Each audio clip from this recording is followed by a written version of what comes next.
Hey guys, it's Chad from the Teach Better team, and I am here with the amazing, one of my favorite people, Livia Chan. And today we're going to continue our work on building grids and focus on reading. So we're going to be breaking down some reading standards, talking about how to create a grid for reading standards, which is a big question a lot of teachers have. I'm super excited that Livia is here with me. We're going to be talking, we're going to be thinking, we're going to be arguing, probably not, but we're going to be working through this process, and it's going to be a little messy, and that's okay. But I'm super excited that Liv is here with me, and let's get started.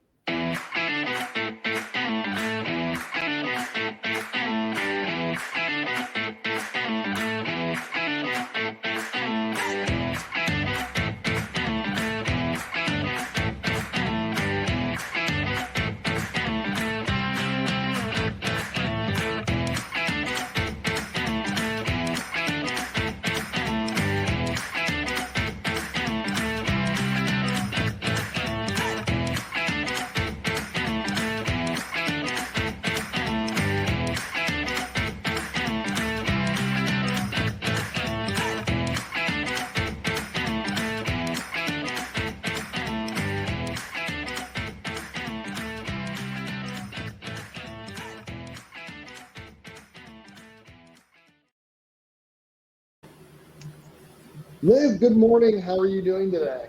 Fantastic, Chad. How are you doing? I'm doing absolutely awesome. Any morning we get to hang out is a good way to start my day, I and hopefully agree. it's a good way for everyone else to start. So, Livia, you've been part of our network. You're part of the Teach Better team. So a lot of people probably already know who you are, but I know how awesome you are. But could you please share a little bit about yourself and give yourself a quick introduction so people know where you're coming from? I would love to. I am a head teacher and a grade 4-5 teacher this year in the Vancouver area in BC. And I'm also the digital content coordinator for the team, and I get to work with the lovely Carrie Fitzday. Absolutely. So if you've read any of our digital content, the reason it looks and sounds so good and awesome is you're looking at it right here. So they do an amazing job here on the team. And Livia, in case anyone doesn't know, she said she's from Vancouver, British Columbia, in Canada, which means she's 3 hours behind, which means right now it's like what, 4 a.m. for you right now. It So I is. truly appreciate you waking up this early to think really hard about curriculum and standards and targets. So that's absolutely fantastic. So, Liv, we are going to be looking at a reading grid today. Reading grids are probably something I get questioned more about than anything else. And there's a few reasons I think we can kind of give for that, which I'll talk about in a second. But what are your thoughts on some of the work we're going to be doing today as we start thinking about putting reading into a grid? And what is your context for? I know you've done this in math, but is this your first reading grid, or is this your first kind of getting into this process? Just give us some context about where you're coming from for our work today. Yes, I've only done grids in math, and I want to do something in ELA, but I Mm-hmm. think when the opportunity came up that there's this chance to work with you in reading, I jumped at it because reading is actually something that I really wanted to work on this year.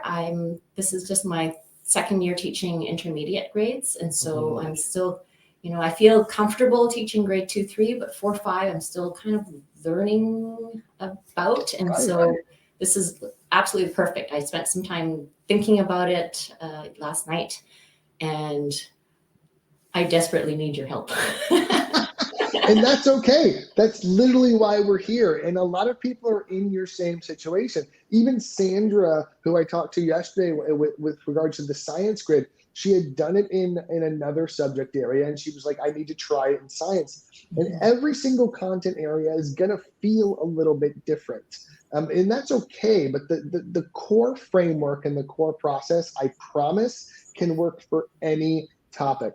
But reading specifically, I think, gets a lot of hesitation from teachers. And one of the reasons is that often when we think about teaching reading, we think about reading an entire novel or kind of keeping kids at the same place in a novel or reading it out loud. And we're like, well, how does that look self-paced? And my question is often, well, when students read, I don't know any two students that read at the exact same pace at the exact same time with the exact same understanding. Right. So even if you're normally trying to keep everyone on chapter 1, pages 5 through 10, right?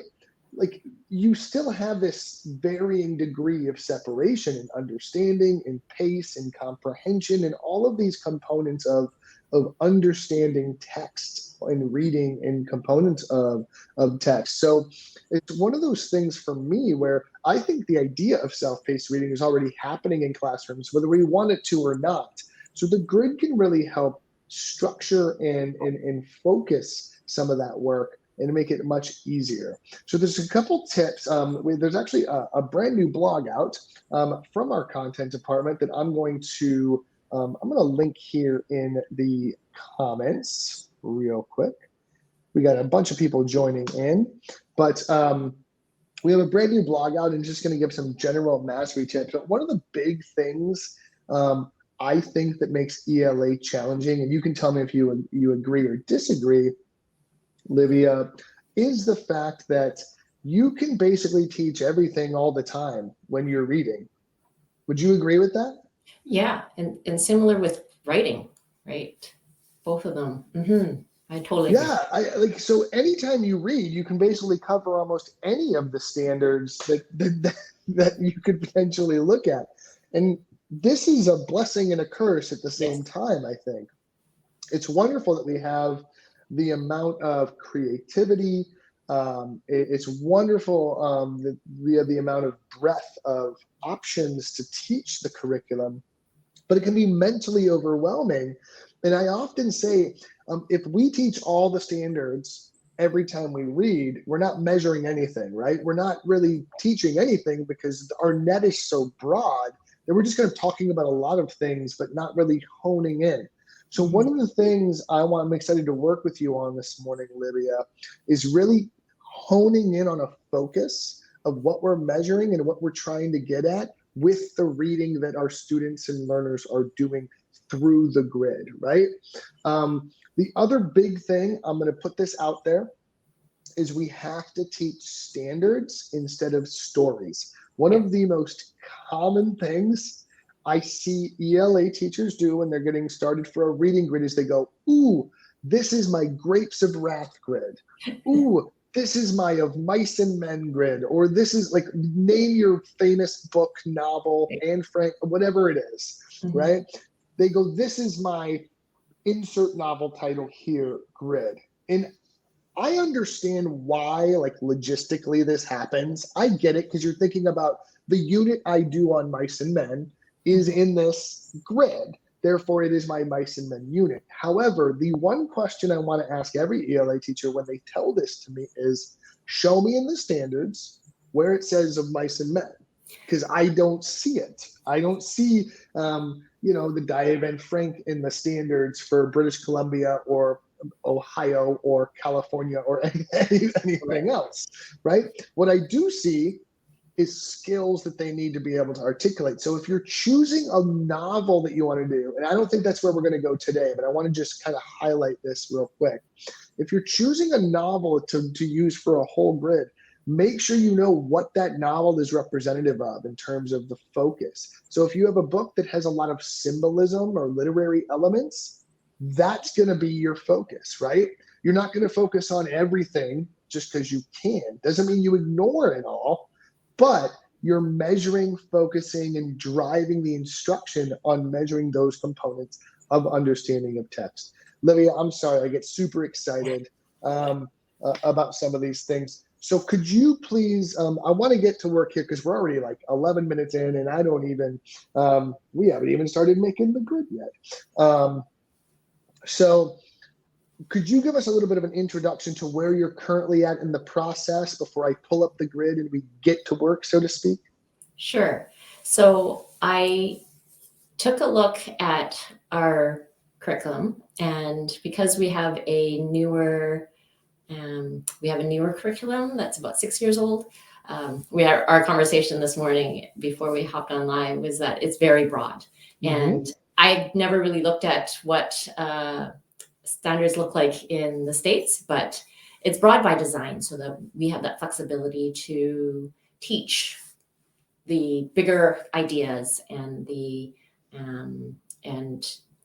like that. That's like you were saying this morning. It's a blessing, but yet it is a curse because that's one of the things that they told that some people complain about is like it doesn't tell us enough details. Like what exactly am I supposed to teach?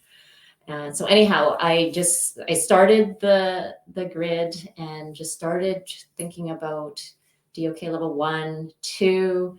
And because I also struggled with trying to wrap my head around reading, like, how does that work? I understand for math because it just seems so foundational and I could see it build in my head. For reading, I actually got quite stuck. So That's okay. Here. And I, see me as this big challenge. Like, how am I going to help Liv today? I love this because there are a lot of people, Liv, that are in that exact same position, that they're having these exact same questions. So I want to thank you for being willing to kind of put yourself out there, put this work out there so that other people can kind of see that it's okay to have these questions and struggle, but it doesn't mean we don't do the work, right? And it just means we have to have some additional questions and conversations. So I'm going to go ahead and pull up our grid development template. And before I do it, I'm going to give everyone on the screen right now, bit.ly/grid dev template. If you would like this template that we're using just to use, to have, it's close to the holidays that we just had. So feel that this is our gift to you. So bit.ly/grid dev template. It's on the screen right now. If you need this template or you want to use this template, it's more than just the grid itself. It kind of breaks down each of the steps, and this is what we're going to be looking at today and going through. So if you need that, the link is right down there somewhere that hopefully you can take advantage of that. So I'm going to go ahead and pull this up. And Liv, are you also in this document? I think you can type in there. Fantastic. So we have the standard that we're going to focus on. And these are the BC standards from Canada. So if you're not from up north, you can use your brain to make the transition as needed. But the standard we're going to be focused on is recognizing how literary elements, techniques, and devices enhance meaning of text. Okay, so one thing I want to focus on is in your standards. I've been looking at them because I'm not super familiar with the Canadian standards. One of the things that I love is that it expands the definition of what text is, right? Every single time the word text is used, it says, hey, listen, it's not just written text. Yeah. It's also visual. It's also oral. It's also digital. All of like posters and photographs are seen as text. I love this. My wife actually teaches post-secondary. She teaches at the university. And she has an entire course designed on broadening the definition of text into multiple mediums. Very so it's just funny that when I read that, I go, absolutely, text is anything that you can consume, right? And broadening that word. I think that could be really useful for any teacher, is broadening the idea of what a text is. Because that also focuses us on the skills, right? So let's take a look at this standard. You already have some targets, so we're going to talk through that a little bit, but I want to focus on the depth of knowledge of this standard. Okay. And I don't think this is going to be as black and white as it usually is, because I have some thoughts and I want to talk through them with you and see what you think. Fair enough? Would love to hear your thoughts. Okay.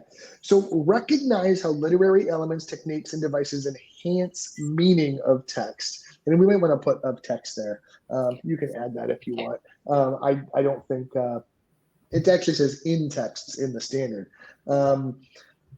And then explain how literary devices contribute to meaning. So on the face of this,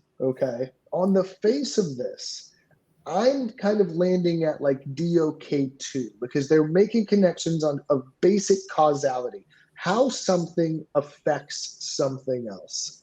However, I think they're hiding a little bit of skill here. I think they're hiding a little bit of like assumptive questioning. So on the face of it, I think a student can meet this standard at the DOK level 2.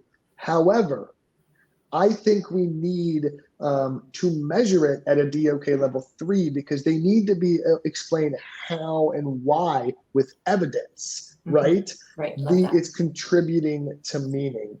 So even though the language, my thinking about this, even though the language of this is sort of housed in DOK level 2, I think the actual thinking the student needs to do, the actual product the student needs to create, to show mastery of this is actually housed at DOK 3.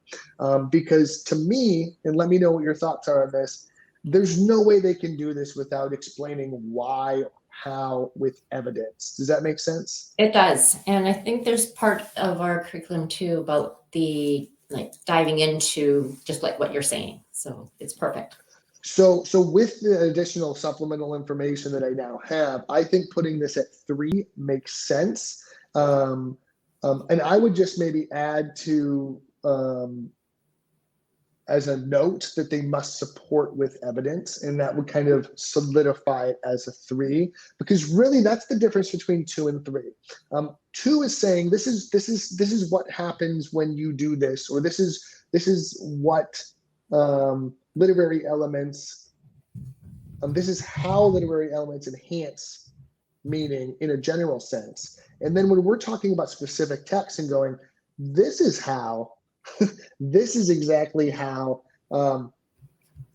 the text that I'm reading is supporting with the evidence on page 56. This is what happens. This is the device being used to enhance the text in this way. That's 3 all day. To me, that's absolutely DOK 3 all day. And that's honestly, that's an ELA bread and butter.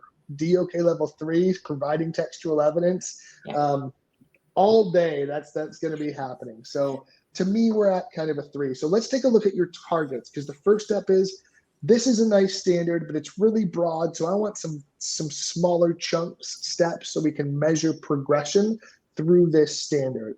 So and that's not something that I was wondering about, because when I was looking at literary structures, there's, as I listed in DOK level 1, there's quite a few, right? And because our curriculum is so broad, it actually didn't say these things in particular. So I just kind of Googled, well, what are some examples of literary structures? So I'm gonna open up a bit of a can of worms here and say it's okay to do this standard again with different targets that focus on other literary structures, right?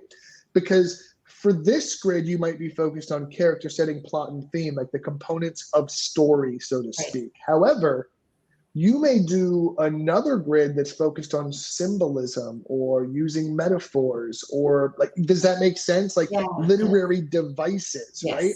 So you might not necessarily do those at the same time. One's really focused on the development of stories over time. One's focused on how language is being used to articulate a message or coherent message. So those might be 2 completely separate units that you do in your class, right?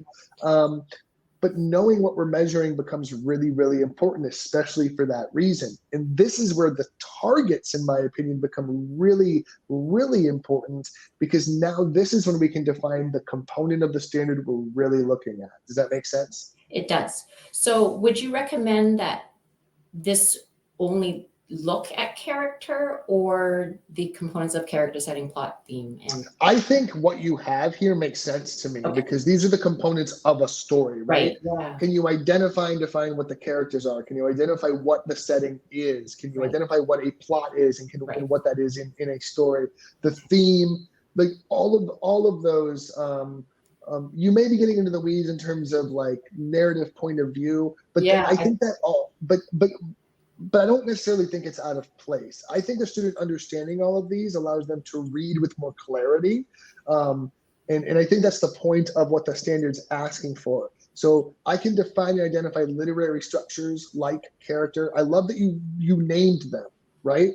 Because now they can identify what they are, right? Because that's going to be the first step. What are these things? What are examples of these things? So and so on and so forth. So I actually like that first level target. Okay. Any other questions you have on level 1? Because I think that sounds okay so far. Yeah, no, that was the biggest question, is like, should I just do character, or is it okay to add in like all the story? Yeah. So you could say literary structures and components of story or something like that. If you want to classify it as like a unit around what makes a story, right? What makes a so that could just give it a little bit more focus, and then also give you the freedom to go, hey, look, here's the standard, but here's the meat that I'm focused on. Right. And so DOK level 2, you're saying, I can demonstrate understanding of literary structures to help me better comprehend and connect to what I read. Okay. I wasn't sure about this, but that's just kind of what I came up with. Talk that out for a second. I want you to talk what about this you're unsure of, because I think that's important to have. There's some tips I have for you, but I want to hear your thoughts first. Fair enough? Well, I looked at what it says, apply and demonstrate. So I thought, well, how do I get them to demonstrate? Because apply, I just couldn't wrap my head around that just yet. So I thought, if I thought demonstrate, then thinking about the bigger picture, then, well, why is that important? Like, why is understanding the story elements important? Why is diving into characters and character traits and all those kind of things important? And so I went back to our curriculum, and it really is about comprehending and connecting to what they read. Mm-hmm. So at the end of the day, that's the bigger picture, and that's why I thought. So then I go back to like, how do I measure that? Correct. So that the measurement part, anytime we write the word understanding in an objective, it becomes super difficult, in my opinion, to measure, because we're giving this arbitrary term of like, what does understanding actually mean? And this goes for any subject, not just ELA.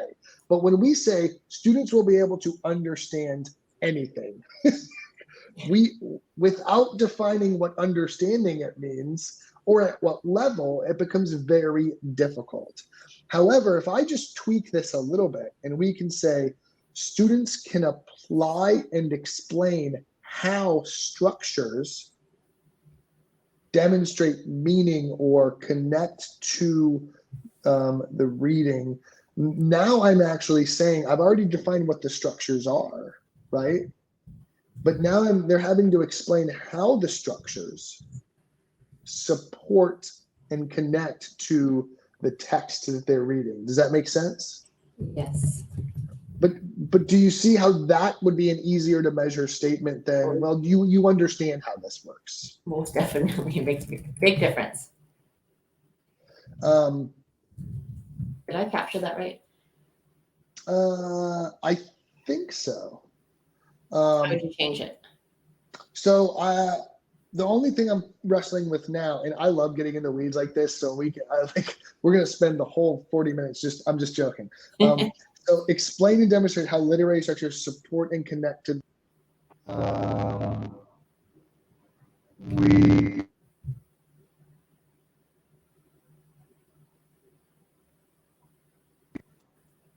Can you hear me now? I can hear you now. All right. Sorry about that. No worries. My Bluetooth headphones disconnected for a second. So with that in mind, okay, I can explain and demonstrate how literary structures support and connect to the text, but what are they connecting those to? Are they connecting it to the meaning of text, the theme of text? You know what I'm saying? So like, or to themselves, right? So what is the goal? Because I would say to themselves. Well, I mean, making connections, it's to themselves. So to me, this is when I'm going to go back to the standard and go contributing to meaning. So to me, they're connecting it to the meaning of the text, right? So I'm going to keep going. I talked about this yesterday. Always go back to the standard and steal, okay? Go back to that well over and over and over again, right? So to me, it would be connect to the text's meaning. that would be what we're measuring because that's what the standard says we're supposed to do. Does that make sense? Yes. I was feeling that when I was talking. That's okay. So Brianne had a nice little statement here, who said, will there be student choice in how to demonstrate and explain? So this is obviously up to the individual teacher. I'm always advocating for student choice, but when we make our statements of measurement broad, it allows for more choice on the part of the student. So one thing you'll notice is that Liv and I aren't saying we're reading, this story and the target for level 2 is apply and demonstrate how the character's outfit impacts other characters around them on pages 6 through 7. Because that is such a specific statement that we're putting the student into a box. Liv, when we're developing our grid, because these are broad statements, this is going to give her the freedom to say, choose your own text, use the text from the class, use one text, use multiple texts, and it allows for that student choice. So she can measure that statement, whether she's talking about the book the whole class is reading or an entirely different story if the student's not engaging with that text, right? It also allows her, as we said, if the student can't read and do that, maybe they can watch a video and apply the same skill. So we can— that is still text. Absolutely, which I absolutely love. I actually had this conversation with a second grade teacher. There was a question about how this looks in second grade. I think it was Stacy. Stacy, I would love to get into that. And so please shoot me a message. I'm happy to talk about how this looks in second grade. I've seen it work beautifully. I'd be happy to talk about that further. But a second grade teacher said, well, if they can't read the text, how do they identify character? They were talking about character traits. And they said, well, how do I identify character traits if they can't read the text? I was like, does the standard say read a text and tell about character traits, or does it say identify character traits? And it says, well, it just says identify character traits. And I said, well, they can watch a SpongeBob video and identify character traits. Right. So you can measure that skill, right, without the measuring reading ability. And that's really, really important. This is what I call finding wins for students, right? Oftentimes when we start putting too much together, we're setting up students up for a no-win situation because they have a deficit somewhere. Most of them do. All of us do. And if you put too many things that we're measuring at once together, we're going to find a deficit and we're going to measure something incorrectly. But here we're focused on what can you do, right? You can identify these components or that skill. So I think that's a really good highlighted point that I want to make here. So we're already like 28 minutes in and we're not done with target. So I'm going to try to move this along here a little bit, Olivia. I'm sorry. I get so excited. This is so helpful. No, it is, because then, I can wrap my head around using what I'm learning here to other grids too that I built. Absolutely. Right? Absolutely. So would you mind reading your level 3 target for us? Okay. I can compare and contrast literary structures between different stories with support in evidence. So I actually like that a lot. I would like you to change the word stories to texts.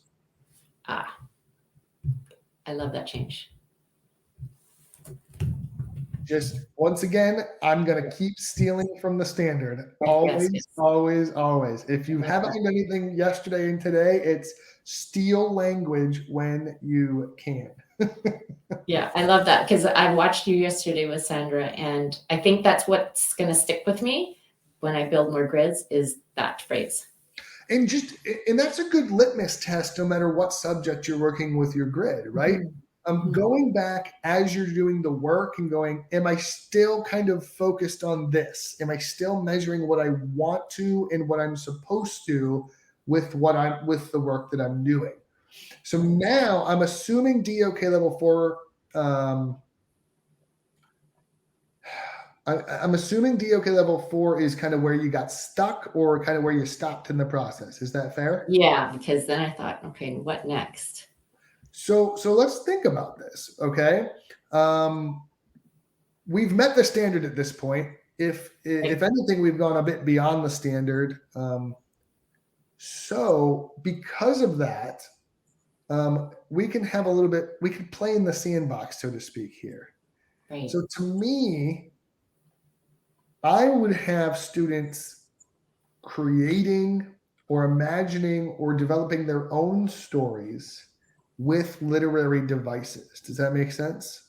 It does. And I guess the crossover to me, then that is a little bit more like writing. Yeah. But I mean, I know that their proof is through writing. Yeah. So this is where that's sort of where depth of knowledge gets so fun for me, is like, now we're measuring their reading ability with the explanation that they're providing Right. via creative thought, right? Mm-hmm. So we're measuring their ability to understand literary elements by creating them themselves. Right. So for me, like level 4 for me is kind of easy here. And I would say I can create and design text utilizing literary elements, including whatever you would want to see. And then just list. Yeah, I would just list what you want to see in that. So I would go back to your first one and go characters, plot, theme, narrative, point of view. I'll fill in the rest later. Nope, no problem at all. So this also brings me to the point, we talked about this a bit yesterday. And one of the things we talked about was keeping the big picture in mind, right? So I think this does a good job of that, because when you listed those things you want the students to focus on, you didn't list every single literary element or structure. There aren't like 47 different structures listed that they have to memorize. You have a focus and you're keeping the big picture in mind throughout these progressions. So I think that's really, really great. Now for level 5, here's kind of what I'm imagining, and I'd love to hear your thoughts on this. Okay. Level 5 needs to be intrinsically motivated, right? We need students to have a reason to want to continue the work. So to me, creating, designing, and developing the text is one step. Producing a publishable version or publishing the text could be a level 5 step. Does that make sense? It does, yes. So level 5 could be publish, create a polished product representative of the text that you created. So maybe they do it in paper, pencil, or something like that for level 4. But level 5, maybe it's a printed, they draw a cover, like it's like a polished version.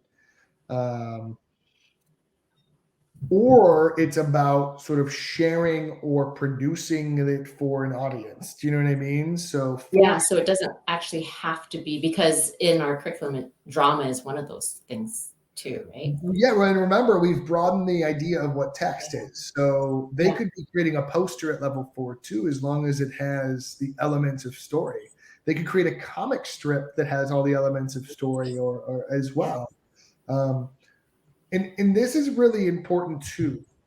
Just because traditionally ELA in literature is using classical texts and analyzing hard words on paper, right? Doesn't mean we have to stick to that idea. We can measure these skills in ways that our students are going to better connect to. And oftentimes we can set them up to win by giving them these multiple inlets, and by broadening the definition of text and keeping these objectives broad enough, we're literally giving our students opportunities to be successful in our classrooms. Because we're not going, I only care if you know this thing about The Great Gatsby, and that's all I care about. Like, well, I might not care about The Great Gatsby if I'm a teenager in whatever state I'm in, or what have you, right? Mm-hmm. But I might really care about a video sequence in my favorite video game and how that articulates components of text or something like that, right? Right. Or I might love creating a story using Minecraft characters that are Yeah. recorded or something like whatever, fill in the blank with whatever template. And that's the beauty, I think, Livia, of ELA in general, is I view it as a blank canvas for so Mhm. much connection for students to make.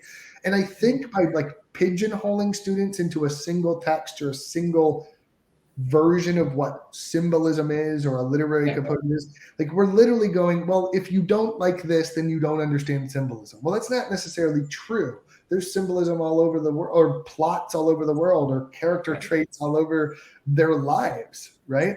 Yeah. So I think that's really, really, really important. So are you feeling good about our targets? Oh, this is so helpful. I think it really helps me see why we do what we do too. Does that make Yeah, sense? of course. Yeah. Because, I think about when I taught grade 2, 3, because most of my career is teaching that, I thought about, the times that I taught character trait, but then without thinking about DOK, like it doesn't go deeper, if you know what I mean. I mean, I know in teaching grade 2, 3, but like this clearly lays it out to show the actual like depth of knowledge and how like it's just beautiful. So thank you. Anytime. So you're also hitting on a point here that this demystifies what we're teaching. It turns it into just an equation that we can plug student data into. We can go, can you do this? No, let's tear it down. Can you do this? Okay, let's ratchet it up, right? Because the other thing I want to think about here is if a student can already do the standard, they don't need the first step because they're already at standard, right? So this also provides progressions in ways to differentiate. So I've already pasted the level 1 target here, and I'm going to go through this exercise. My goal is 5 minutes because we haven't even touched the grid yet, and I'm really sorry. I feel bad. So I'm going to do my best. Okay.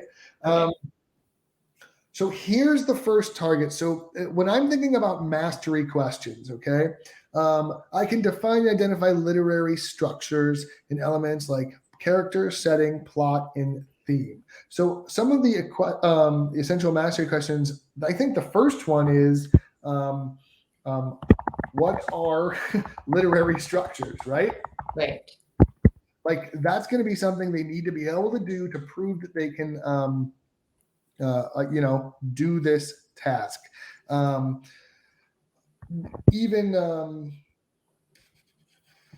What are the components of character?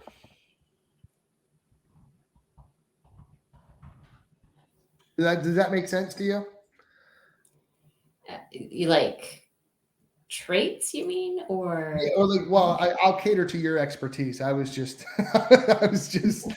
playing around here, but I'm just kind of going through the process of like, what questions would you ask? And when you get stuck on mastery questions, something I often say is, if you had to create a 5 or 10 point quiz on this objective, what would the questions be that measure this objective? Right. To check for that they understand they can recall it. Right, because this is what we're going to use to spiral through the level for our checks through the level as they're learning for readiness, as well as identifying, do you understand what you are supposed to at the end of this level or end of this grid or what have you. Right. I love that word readiness. I think that's key, especially for the OK one. And that's actually something I've been using instead of the term mastery inside the process of learning. So mastery is a loaded term, and I don't want to spend another 2 hours talking to you about that, but I could. But when we say mastery, we assume the student knows it forever, like they're never going to forget it. And then when they're still learning, that's not an accurate term. So something we've been using a lot is during the progression towards mastery of the standard, you can use the term readiness. Are you ready to continue learning based on the context you have? So right now we can even call these mastery questions to ensure that the students are ready to continue learning to that next step. Does that make sense? Yeah, it totally does. Yeah, because So- if they don't even understand what plot means, how are they going to move on to the next level? Absolutely. Now here's where it gets really interesting. Sometimes they can understand what something is without having a name for it. Without having a name for it. Okay, yeah. So when we get into me and Dave Schmidow and Ray Hewitt kind of get into these philosophical arguments all the time. Really? No way. in the best way possible. Something we often talk about is, hey, if a student can meet the standard without identifying the names of the things, if the standard isn't asking the student to be able to define those things, it's asking them to explain how those things contribute to meaning, right? So if a student goes, hey, this is what happened and how it contributed to my understanding and the meaning of the text, without knowing anything about what plot is, like what being able to put the name, the label on it, okay? That is really important to me, that we understand that they can meet that standard without being able to define the textbook definition of what plot is, if they can apply or support evidence of that. So that's, once again, I don't want to get totally in the weeds here, but if they can't do that, that's where putting a label on it can be a step in the process to better being able to apply it. Does that make sense? Totally does. I'm thinking about fractions. Can they actually name what a fraction is? Well, if they don't know what they actually know how to. I might not know what a numerator and denominator is, but I'm able to apply my understanding of fractions to a cookie recipe. Yeah. So that's actually me taking a higher DOK level without having the lower DOK level kind of checked off. Yeah. So like that's actually a super big component that I think is super important. Anyway, would you feel comfortable putting in one more question and then we can get to kind of talking through some of the grid stuff? Is that fair? Sure.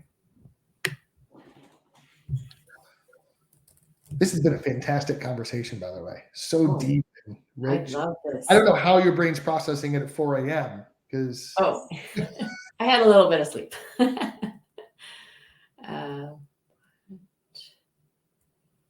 So this could be as simple as, what are the elements of what makes up a character? What are the components of character? What are the parts of setting? What goes into setting? So like if I say what is setting, a student being able to say, well, setting is where it's happening, when it's happening, and what, you know what I mean? Like those types of things. I see.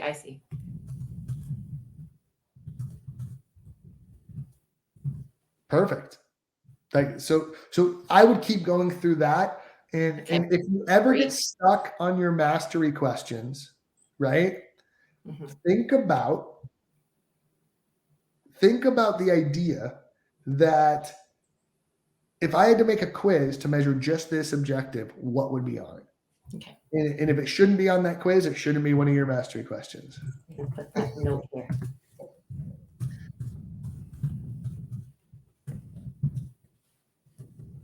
Yes. So Brienne Fennell has another great example about the DOK thing we were just talking about, right?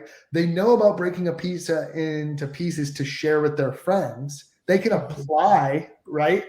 But they might not understand that they ate 1/8 of the pizza.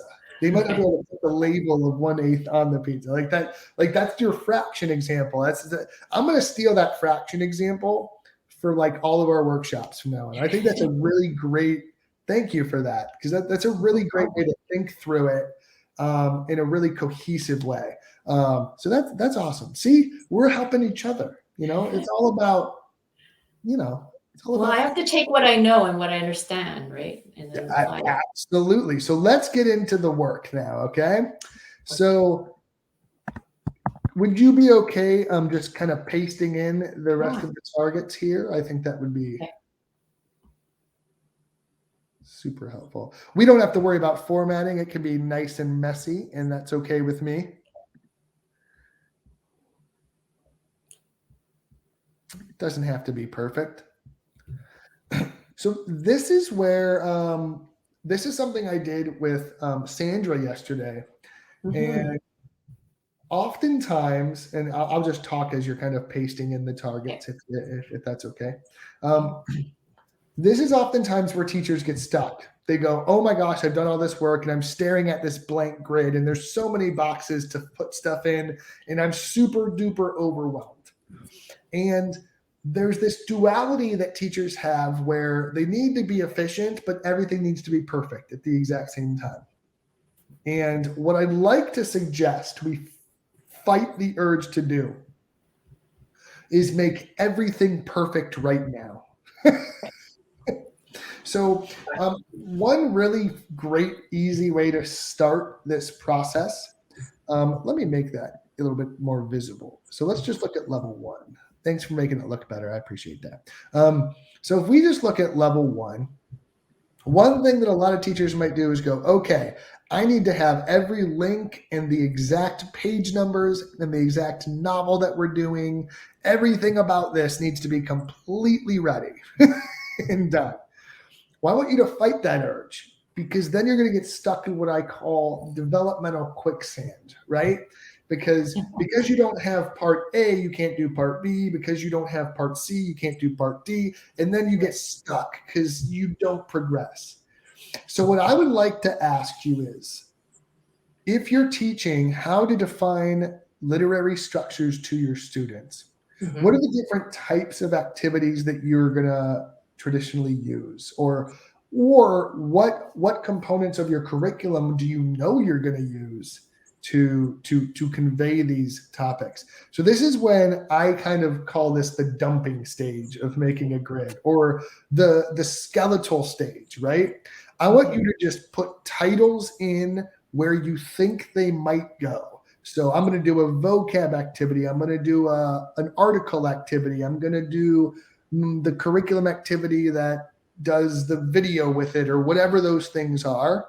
What I'd like you to do is just looking at level 1. Is there anything that you can think right now? I know I'm going to do that activity, and it's okay if it doesn't stick there, but I need to get it onto the page. Yeah, I'm just thinking before I put anything down. I feel like what I would do is have just a brainstorm sheet of all the things. Yeah. And then plug it in. Yeah, absolutely. So and then that way it's kind of like my brain dump, and then picking the best pieces to put in. Right. So that's a really, really good practice to get into. That's a really, really good practice to have. Something I used to do, I'm not even joking, in my own classroom, and I was running my own grids, is I would keep a blank grid on my desk. I would just keep a blank grid on my desk. It was there all the time, and it was the next unit. It was always the next unit. So during the unit, if I had planning time, the blank grid was always there. And I would keep a blank grid, and I would pencil in ideas for what I was doing all the time. And it was just a dumping ground for ideas for like whatever I found or what I was looking for or what I was thinking of. And here's the thing. I totally understand that having the Google Doc open or the document open could be beneficial. But if I have 5 minutes between lunch, my bathroom break, and the next class coming in, and I have an idea, the chances of it getting on a Google Doc are very low because I got to get stuff ready. However, if I'm at my desk, I can just scribble the idea down.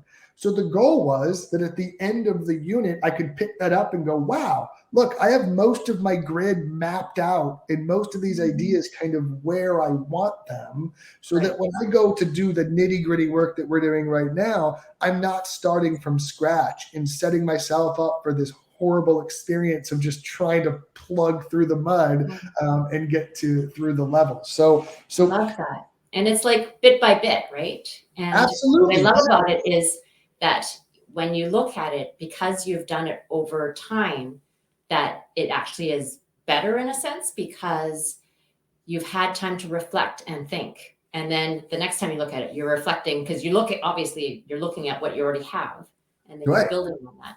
And what I also love about that is because every year, I mean, for me, I have one set of students all year, but you get to you get to know their strengths. And so the grid that you build is based on the kind of strengths and the type of learners that you have in front of you, so that it is more,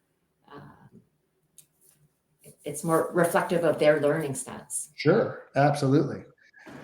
So let me ask you this. A good place to start in terms of ideas, since I'm not expecting you to have all the ideas, but I'd like to at least try to put something in each level. Is that fair? Okay. Yeah. So would you normally do some sort of video or notes or introduction to any of this? Or would it be like, how would you normally? Yeah, it depends. So I either go video if I can find one that's really good, or I just do the intro myself. So Or sometimes I do like, because some of them will already have some knowledge, because these are the same things that they've talked about in previous years. So I might do like, well, what do you know, right? Not a pretest, but almost like just brain dump. What is your understanding about character and that would be also a great thing to do before you start the grid too. So you would do that before you start the grid and not. Yeah, I will usually pre-assess before we start the grid, gather that data and go, hey, you already know level 1, so I'm going to start you at level 2. Right. But you could also put that as a level. Yes, exactly. This is what I wanted to. Introduction, notes, video, something. Like, it doesn't need to be completely decided yet. Because I actually started to go down the rabbit hole with you, and I was like, yeah, should we do notes or should we do a video? Nope, let's not have that conversation. We need to get it on the paper, okay? So there's some sort of introduction there. And then I'm assuming after some sort of introduction, they're going to want to be practicing these skills, right? Mm-hmm. So some sort of applicative practice. So I would just put practice identifying. So we need some sort of activity that's going to practice the skill of, maybe it's a labeling activity. Maybe it's watching a cartoon and being able to identify different components, right? So any of those types of things. So those are the types of activities you might put for level 1, right? Now, yeah, baseline, just almost like checking for understanding. So one thing I want to just highlight again here, because if you're just catching this live, or if you're watching this later, or wherever you're seeing this, we haven't talked about one specific story yet, and I absolutely love that, because if there's one takeaway that I want anyone to have when you're making a reading grid, is it's not about a story. It's about the skills and applied skills to understanding the complexity of stories, texts, and literature in general. So it's never about the story. It's about the skills students or what the story is representing in terms of those skills or literary devices to the students. And by designing our grid this way, we are now opening up Livia to be able to choose whatever text you're going to relate to her students, which means they don't have to meet her where she is. They don't need to meet her and go, The Great Gatsby is really important. You need to like it. Okay. It doesn't need to be that way.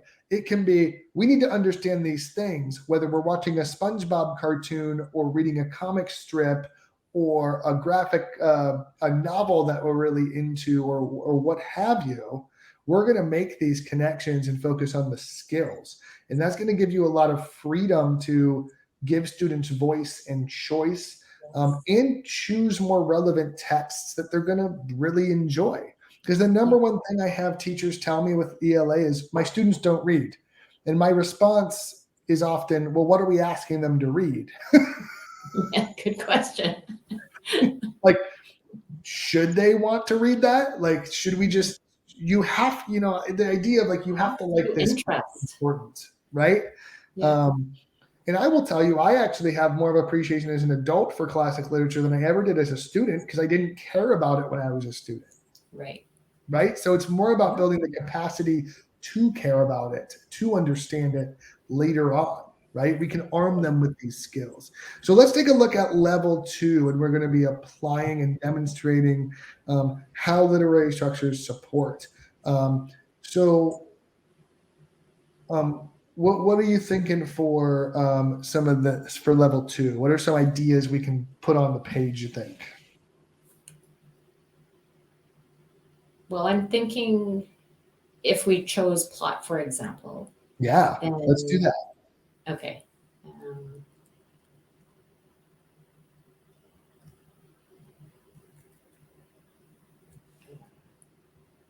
So they could do this with a chosen text or a provided text, right? Like any aspect of this. Okay. But I would get them to write, or not necessarily write, record. I like the word record because then it can be used in multiple. Yeah, it could be different ways. Because one thing that I started is having the kids sketch note, and what a difference. So like if that's kind of where your head's at for this part of the process, putting sketch note activity and moving on is what I would suggest. Okay. If you already have that in your head, be like, I'm going to do something with sketch notes because it's Okay, awesome. I see. Yeah. Let's move on because the goal. I hope everyone's noticing that I'm not stewing on any box right now. We're dumping our ideas because then we're going to refine, reflect, and hone in those ideas as we further progress. Does that make sense? Yes, totally does. Yeah. Cool. So for level 3, I think this is an easy, like comparing and contrasting texts and components, right? So I'm just going to dump that idea in there.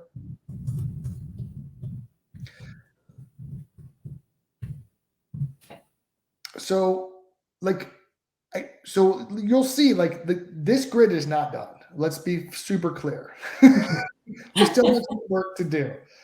But if you open this document tomorrow or next week, I think you're going to feel a lot better about it than if we just put one box done. Totally, yes. Because now there's a shell, there's a structure to go, okay.